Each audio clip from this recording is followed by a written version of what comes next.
Ok, la théorie de l'évolution c'est bien, mais comment on est passé de ça à ça, ou ça, ou ça? Bonjour la capsule biblique, aujourd'hui on va se poser la question, comment sommes-nous passés de l'inerte au vivant? Alors longtemps les scientifiques ils nous ont parlé de cette fameuse soupe primitive. Bah ouais, facile, puisque tous les ingrédients sont là, on n'a plus qu'à attendre, avec un peu de chance, un peu de chaleur, un peu de foudre et beaucoup de temps, les éléments vont s'associer entre eux et former l'ADN et la cellule telle qu'on la connaît. Tout ça par pur hasard et naturellement bien sûr. Sauf que depuis 1953, les scientifiques essayent, tant bien que mal, de tester cette théorie.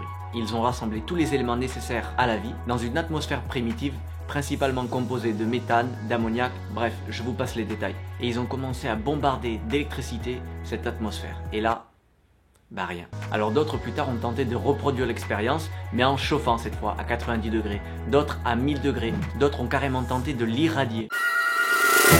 Et le mieux qu'on a obtenu, c'est une demi-protéine, même pas fonctionnelle. Alors quand on sait que pour la plus petite et la plus simple cellule connue, il faut au moins 180 types de protéines différentes, un système ADN, un système ARN, des enzymes, bref, c'est comme si on avait pu obtenir un boulon, alors que ce qu'on voulait, c'était une voiture fonctionnelle, avec le moteur, les suspensions, les roues, etc. On est bien loin du résultat souhaité. Alors Christian de Duve, qui est prix Nobel en 1974 en physiologie, il dira, je cite, que les chances d'apparition de l'ADN par pur hasard sont des improbabilités tellement élevées qu'elles ne peuvent être appelées que des miracles.